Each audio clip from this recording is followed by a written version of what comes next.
Hey everybody, it's Jason from the Texas Gun Vault, and once again I'm coming to you with another range report. And it's another range report on another high-end SIG. This is the Sig P226 Equinox, and I recently reviewed a Sig P320 Equinox, and I talked about how much I liked the aesthetics of that gun. Well, now I have a metal frame version of honestly what I think is the very best SIG model, so I'm really excited to get to take this thing for a test run.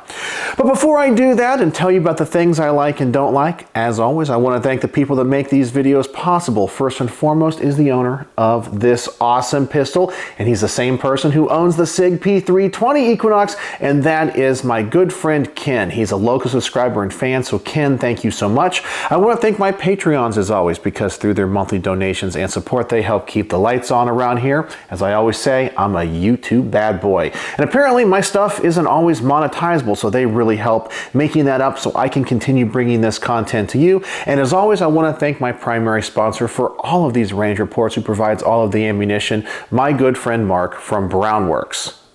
And I know if you're watching this video, you like the Sig P226. And let me tell you, I'm going to talk about these grips that are on this particular model later in the video. And one of the things I am going to say, and this is going to be a spoiler before you get there, I'm not a big fan of these grips. They're a little bit too wide and a little bit too thick. So you know what would go great on this? Yes, a set of Brownworks grips.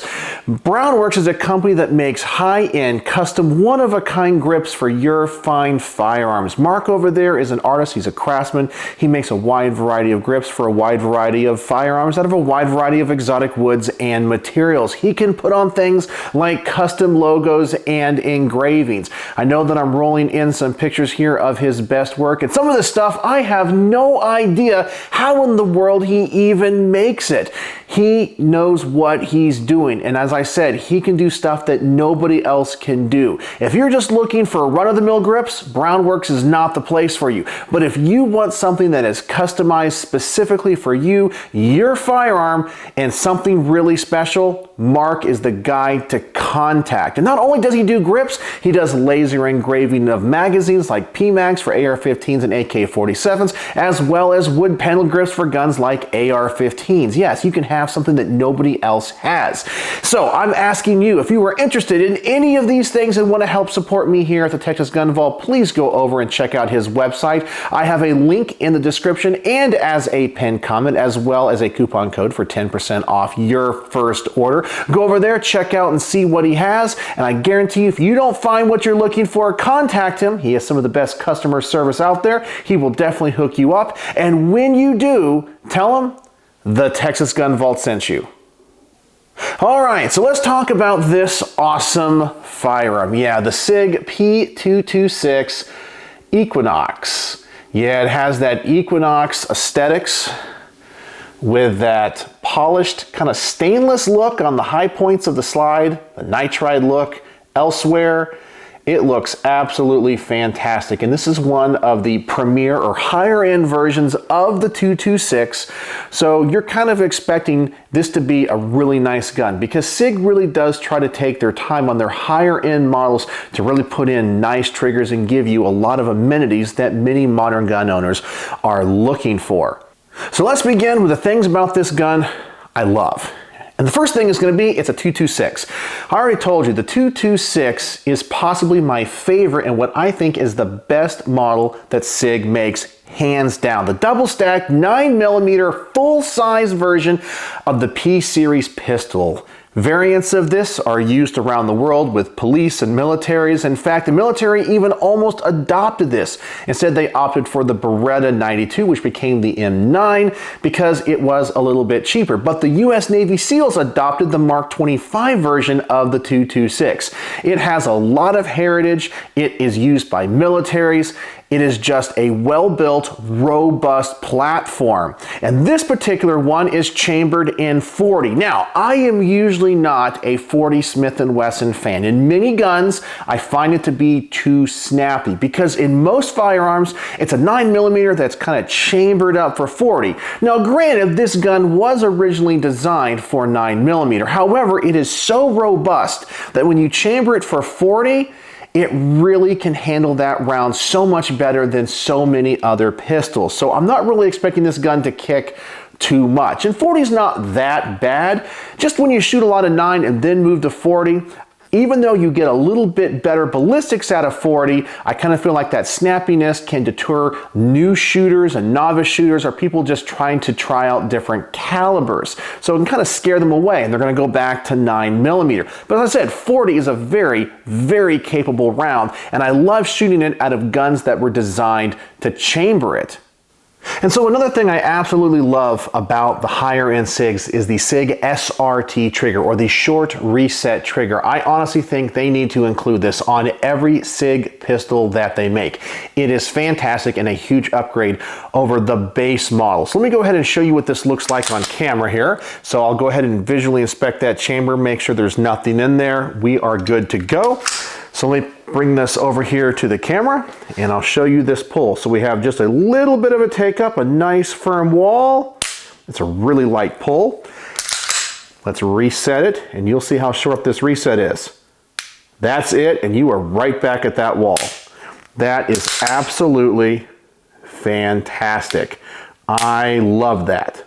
And honestly, when you shoot one of these SRT triggers, you never want to go back to the old ones. It is just that worthwhile of an upgrade. Another thing that I've always liked about most of the SIG pistols is the sights that come on them. Now on this one we have something that's a little bit different. Normally you get the X-ray sights both in the front and in the rear, which are night sights. However, you get a fiber optic sight in the front of this one and the X-ray sights in the back. So I think this is fantastic, and I personally love those fiber optic sights. Let me see if I can get that in focus again. Right there we go. Yeah, that looks great. I love fiber optic sights, and I've installed them on a number of my carry guns. I really think that I can pick up on that front dot so well. So I do like the fiber optic over the night sights in this case. I also do think there is some tritium in the back for low light situations. I'm not really sure how bright it would be. You can definitely see the ones in the rear, but once again, that fiber optic is just what I love. And the last thing I absolutely like about any gun chambered in 40, especially SIG, is that you can convert it to 357 SIG. Now, Ken did let me borrow a SIG 357 SIG conversion barrel. However, this is going to be our transition into the things that I don't like. I wasn't able to use it, even though I got a lot of SIG 357 ammo. The reason is, this gun has a loaded chamber indicator. Not only does it have a loaded chamber indicator on the top, but you get all this mess of writing. Yeah, you have an aesthetically beautiful firearm, and then you gotta go put the owner's manual on the top? That is ugly. Why do you need to do that? And why does this model have a loaded chamber indicator? And the reason it won't fit is because that goes into the top of the chamber. Unless you get a SIG barrel that is cut out for it, you can't use it. So even though this will probably drop into most P226s, this one you can't use it on. So this entire Ranger port is just gonna be in 40, when I was really looking forward to shooting 357 SIG through it, because that's honestly my favorite caliber of all time. The only other two things that I don't like is, even though this is an upper level P226, they didn't put the beaver tail on it. I think I've shot the TAC Ops version of this gun, and it has that nice beaver tail. Now, I don't worry about getting hammer bite or slide bite, but man, are those beaver tails really nice on these SIG frames. I absolutely love them and wish that they would have included it in this model. And when you have a nice aesthetically pleasing gun like this that is an upgrade, I would like a little bit of a beaver tail. And the last thing, which I already alluded to when it came to my promo in the beginning, is the grips. Now these are Hogue grips from my understanding. I believe I can see their logo when I take the magazine out and look up in there. Now these grips, honestly, look very nice. Take a look at that. Yeah, they look really nice. But these grips are wide. Man, are they wide. And I got big hands.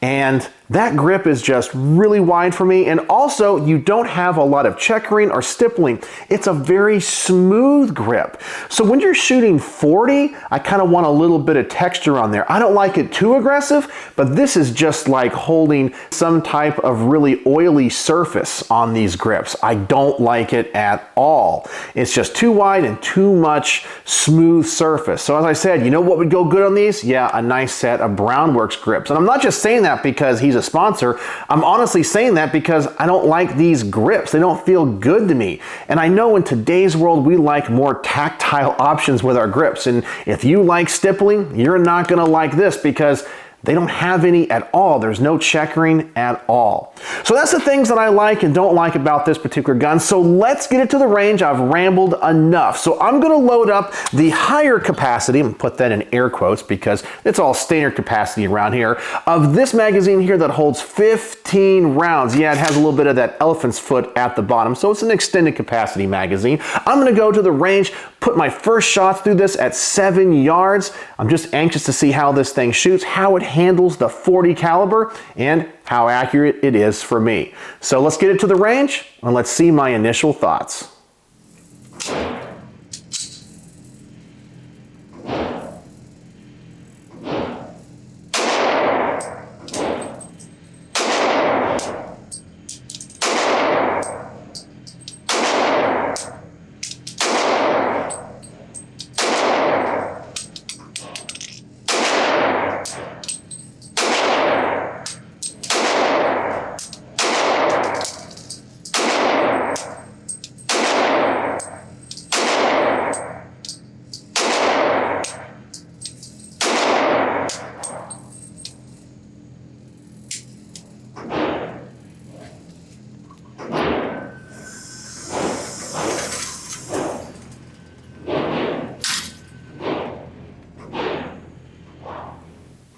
And yeah, you saw me flinch just a little bit at the end there. It turns out this magazine does not hold the slide open. However, the flush fit one does. So I think it's just an issue with this particular follower. So the gun seems to be pretty accurate for me, shoots really well, and I'm really impressed with how well it shoots .40 because, as I said, normally .40 is a pretty snappy cartridge. You definitely feel it more than 9, but this full metal frame and the big robustness of this firearm handles the .40 great. It honestly might be one of the best shooting .40 caliber pistols I have ever shot. And this trigger is absolutely outstanding. So far, I only have glowing things to say about it, with the exception of what happened with this magazine, but I think this is a magazine problem, not a gun problem, because as you see, it holds open on the flush fit magazine. So I think it's that and not this. So now let's do what I call the accuracy portion. No, I'm not gonna bench rest it. Sometimes people criticize me for that. I just wanna see how this thing shoots at a further distance, and can I keep the group the same size? So I'm gonna go for the head on this IDPA target. I'm gonna double the distance out to about 15 yards and see what happens to this group.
And this gun is continuing to impress me. It really is a pleasure to shoot.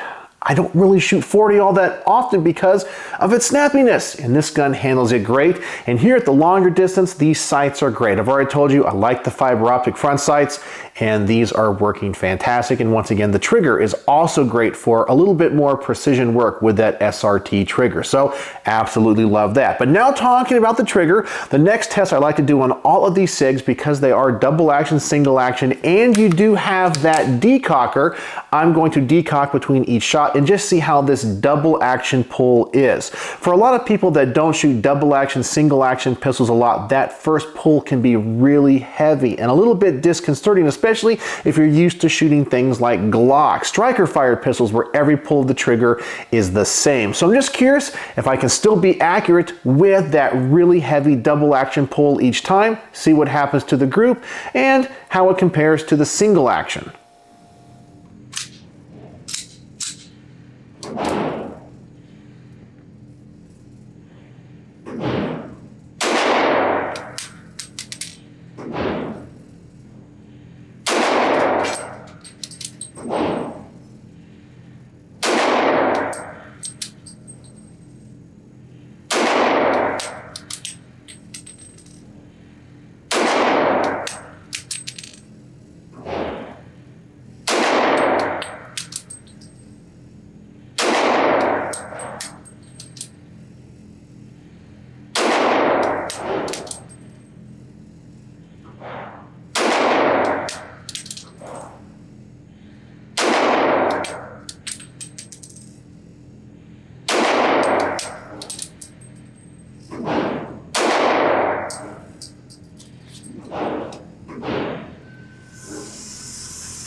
And I actually feel like this is the first thing about this gun I'm a little bit disappointed with. Normally I shoot these SIG pistols in double action pretty darn well. You can go back and look at my other range reports, and sometimes I shoot them better than in single action. But the double action pull on this is a lot heavier than I like. For as light as the single action pull is, the double action pull is simply too heavy. Now I don't know if that has something to do with the coatings that are on the controls. As you can see, these are in silver to match the Equinox styling, and I don't know if that coating internally causes any extra friction or changes anything, but this double action pull definitely feels a little bit heavier than what I'm used to from the higher end SIGs. The single action on this pistol is way better than the double action, where many times in the past for me personally, I shoot the double action better.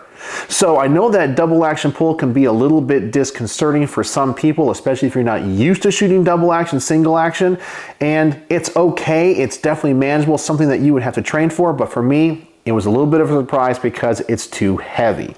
But now let's go on to another test that I like to do in all these pistols. It's the hollow point test. Can this gun run defensive ammo? Well, I'm almost 100% sure it can. I own two of these guns. Well, not this particular model, but two P226s, and they all run fine. Of course, these guns are used by military and police, so it's what I expect, but you never know, because I know some people might buy this gun for home defense or carry, and that's just an important test. Who knows, maybe I'll discover something about it, but I don't think that I will. So I'm going to put some Hornady critical defense through this, just make sure that it runs it fine. So let's see how it performs.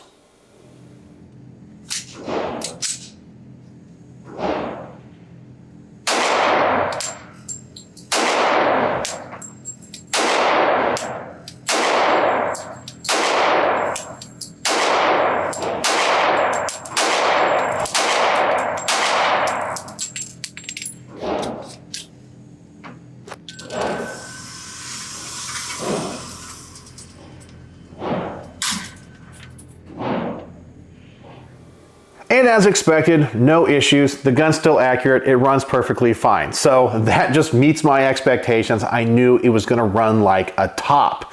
So now the next test I'm gonna do is the quick magazine change. Now you guys know this is a test I like to do on every pistol because some people might carry this for self-defense. Now there is one issue with this that I discovered here on the workbench before I took it to the range. I've already told you about how these grips are really thick. Well, around where the magazine release is, it's really thicker there. So trying to push that button can be a little bit hard. If you don't push your thumb way to the front of the frame to push that button down, you might not drop that magazine. It's kind of weird. I don't know why there's a cutout around that magazine release. There really should be. So this might slow me down, and I can see somebody in a very stressful situation might actually miss that. So let me give you guys a close-up of what this looks like, and right here is what I'm talking about, and there's no cutout on that grip to push that magazine release. So you're going to have that thumb really forward, and it does not stick out as far as the grip. Yeah, you can see it right there. So that might be a little bit of an issue. So let's see if I can change this magazine out fast. I'm going to shoot about 7 or 8 rounds in each magazine, see if I can get the gun back in action, and of course, how fast I can shoot it.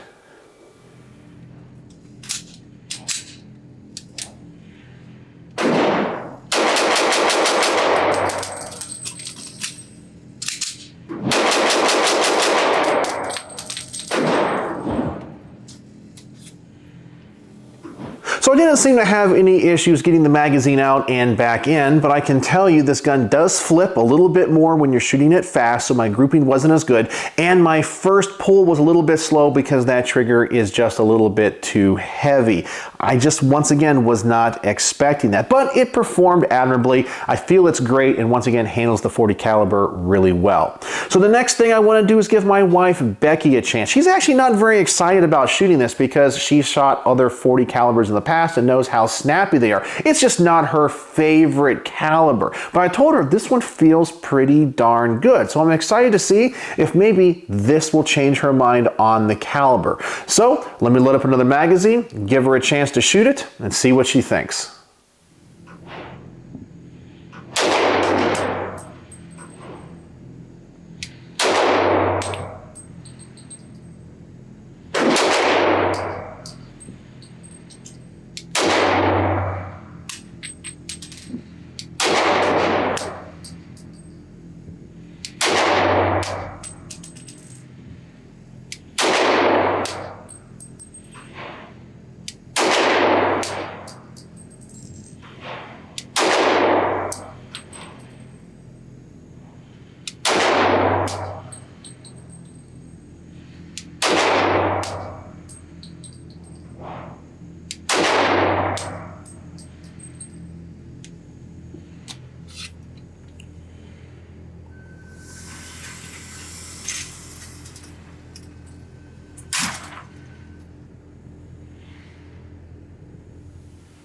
All right, and she does agree that this is the best shooting .40 caliber pistol she's ever laid her hands on. It's really soft shooting for her, so she really likes that. The size of the grips don't bother her, but something else about the grips do. And you guys know normally she doesn't like the rough texture or the aggressive texture on grips.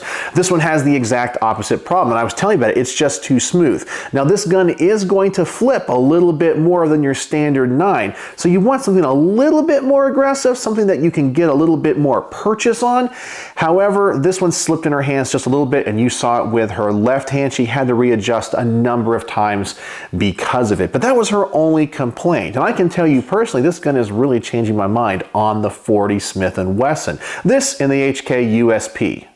All right, so I got one more thing I want to do before I give you guys my final thoughts and the final star rating. Of course, that is giving you guys the gun porn, the quick mag dump. I don't know if I can shoot this one as fast, but we're going to find out. So let me load up one more magazine, shoot this thing as fast as I can, and then I'll give you guys my final thoughts.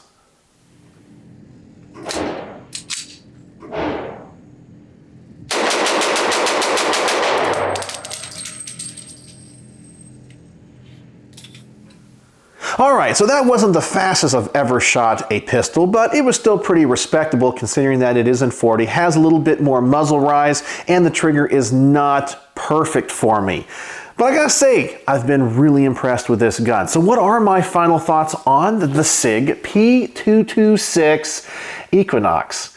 Well, it is a beautiful gun. Yeah, if you like that two-tone look, the black and the stainless steel, that is just one fantastic look, and Sig does a great job with that. It's obviously built great. It's Sig quality.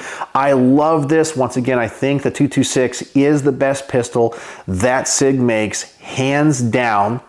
I feel like it's very accurate for me. It shoots .40, outstanding. I sure wish I could have shot .357 Sig through it, but it performed great. The sights are wonderful, and the biggest issue for me aesthetically, once again, is they had to put that loaded chamber indicator in there with all that writing. That is just gross. Why would you ruin this beautiful gun with that? The trigger is okay for me, and I wish it had the beaver tail. So overall, it was pretty good. But the thing that impressed me is how well it shoots .40, one of my least favorite calibers. So on my star system, how would I rate the Sig P226 Equinox chambered in .40 Smith & Wesson? It gets 4 out of 5 stars. Yeah, I can't give it a perfect review because of those issues that I have, and I'm sorry, this thing here up top bugs the heck out of me. If that wasn't there, I might give it 4.5 stars, and if the trigger was as good as all the other SRT triggers, and that wasn't there, it'd be 5 out of 5 stars. But that's my main issues and gripes, and some people are gonna say maybe I'm a little bit too critical, but go back and look at my other reviews of variants of the 226 and how much I like them. But 4 out of 5 stars for this awesome pistol. Thank you again, Ken, for giving me a chance to shoot it. I am honored and humbled that you entrust your firearms with me, and I love bringing this content to all of you. So let me know what you think in the comment section below. Do you like this particular version of the 226? Do you agree with my assessment that the 226 in general is SIG's best firearm? I would love to know in the comment section below. And as always, thanks for watching.